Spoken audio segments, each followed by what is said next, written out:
उसका इरादा अगर सिर्फ चोरी करने का होता, चोर जो होता है वो तो बहुत ही उसका छोटा दिल होता है, चूहे जैसा दिल होता है। उसका मकसद चोरी करके भागना होता है, पकड़े जाना नहीं होता। और अगर वो चोरी कर लेता है तो फिर वो रुकता नहीं है, मुकाबला नहीं करता है, वो भाग जाता है। तो कुछ बातें जो हैं पब्लिक हुई हैं और इसकी गहराई तक पहुंचना बहुत जरूरी है कि इस साजिश के पीछे कौन है और जो भी होगा उसे कड़ी से कड़ी सजा मिलनी चाहिए। दिल दहला देने वाली घटना है। ताज्जुब की बात यह है कि जिस बिल्डिंग में वो रहते हैं वहां सिक्योरिटी बहुत ही सक्षम है। 3-4 लेयर की सिक्योरिटी है, जहां आपको रजिस्टर पे साइन करने होते हैं, आपको अपना मोबाइल नंबर लिखना होता है, आपको हस्ताक्षर करने होते हैं और सीसीटीवी कैमरास भी लगे हुए हैं। और क्योंकि एक सेलिब्रिटी का घर है तो सुरक्षा तो उसकी भी अपनी होगी अपने घर में। इन तमाम सुरक्षाओं के बावजूद वो हमलावर कैसे पहुंचा फ्लैट के अंदर? अब मैं उसे चोर कहूं या मैं उसे हमलावर कहूं, ये कहना मुश्किल है। उसकी नीयत क्या थी वहां जाने की? वो सिर्फ चोरी करना चाहता था या उसका इरादा हमला करने का था, और वो भी जानलेवा हमला करने का था? तो जब तक वो पकड़ा नहीं जाएगा तब तक ये बातें सामने नहीं आएंगी। लेकिन यकीनन पकड़ा जाएगा। मुंबई पुलिस जो है वो बहुत बहुत सक्षम है वो, और वो पकड़ा तो जाएगा। लेकिन देखिए, ऐसी घटनाएं जो हैं वो बदस्तूर हो रही हैं, और आज से नहीं हो रही हैं, ये तो 30 साल से हो रही हैं। मुकेश दुग्गल की हत्या कर दी गई थी, फिल्म प्रोड्यूसर की। राजीव राय पर हमला हुआ था। राकेश रोशन पे गोली चली थी। और ये फिरौतियों की जो मांग है ये चलती रहती है। लेकिन कई बातें जो हैं वो पब्लिक हो नहीं पाती हैं कि फिल्म वाले कॉम्प्रोमाइज कर लेते हैं। बेचारे क्या करेंगे? अगर मन की शांति नहीं है, अगर आपको जान का खतरा है, तो आप उसकी खरीदारी करते हैं, आप शांति को खरीदते हैं। पुलिस तक बात ना पहुंचे, पुलिस तक बात पहुंचती है तो और भी खतरा होता है।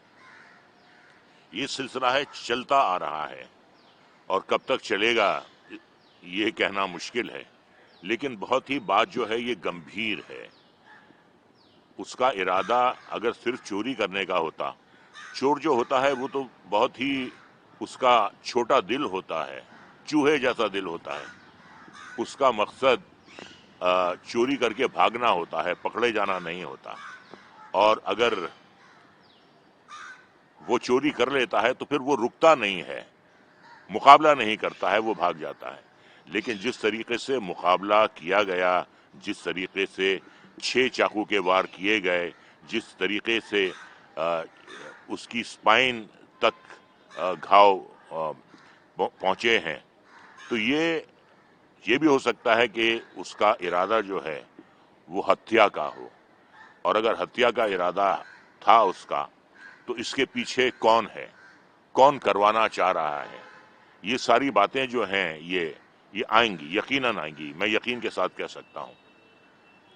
लेकिन ये समस्या जो है ये सिर्फ फिल्म वालों की ही नहीं है, बल्कि ये समस्या हर देशवासी की है। उसे सुरक्षा चाहिए, उसे ऐसी घटनाएं नहीं चाहिए जहां उसे अपनी जान का खतरा हो या अपने परिवार के सदस्यों की जान का खतरा हो। इस समस्या का जो है समाधान निकलना चाहिए। और सैफ जवान है अभी, वो इस इस हमले से बच गए, इस जानलेवा हमले से बच गए। लेकिन शायद कोई दूसरा होता तो ना बच पाता। तो सवाल ये है कि ये सिर्फ चोरी थी या चोरी के पीछे जान लेने के इरादे से वो चोर इनके घर में दाखिल हुआ था, और दाखिल हुआ था तो कैसे हुआ था, किस तरीके से दाखिल हुआ था। हर घर में ग्रिल्स लगी होती हैं जहां बच्चे होते हैं, और हर जो दरवाजा होता है उसमें कई लॉक्स लगे रहते हैं, सीसीटीवी होता है।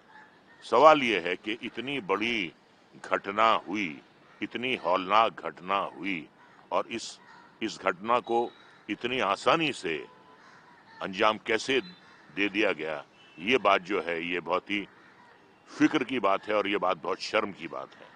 तो इसकी हद तक पहुंचना जो है बहुत जरूरी है, इसकी जड़ तक पहुंचना बहुत जरूरी है। मुराद साहब, मुंबई जैसे महानगर में ये सब हो रहा है, पहले बाबा सिद्दीकी, अब सैफ अली खान, मतलब क्या चल क्या रही है?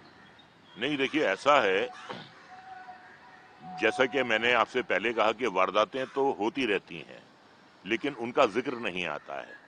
जब आपसे रैंसम मांगी जाती है तो आप दे देते हैं। आप सोचते हैं कि कौन झगड़ा करेगा, कौन इस दहशत के माहौल में रहेगा, कौन डर के माहौल में रहेगा। तो ऐसा होता आ रहा है, कई सालों से होता आ रहा है, लेकिन कुछ बातें जो हैं वो वारदातें पुलिस तक पहुंचती नहीं है। लेकिन जहां गोली चल जाती है, जहां कोई घर में घुसकर किसी को कत्ल करने की कोशिश करता है, या लबे सड़क आप किसी को गोली मार देते हैं, तो ये तो एक बात पब्लिक हो जाती है। तो कुछ बातें जो हैं पब्लिक हुई हैं, और इसकी गहराई तक पहुंचना बहुत जरूरी है कि इस साजिश के पीछे कौन है, और जो भी होगा उसे कड़ी से कड़ी सजा मिलनी चाहिए, मैं ये कहता हूं। उसका इरादा अगर सिर्फ चोरी करने का होता, चोर जो होता है वो तो बहुत ही उसका छोटा दिल होता है, चूहे जैसा दिल होता है। उसका मकसद चोरी करके भागना होता है, पकड़े जाना नहीं होता। और अगर वो चोरी कर लेता है तो फिर वो रुकता नहीं है, मुकाबला नहीं करता है, वो भाग जाता है। तो कुछ बातें जो हैं पब्लिक हुई हैं, और इसकी गहराई तक पहुंचना बहुत जरूरी है कि इस साजिश के पीछे कौन है, और जो भी होगा उसे कड़ी से कड़ी सजा मिलनी चाहिए।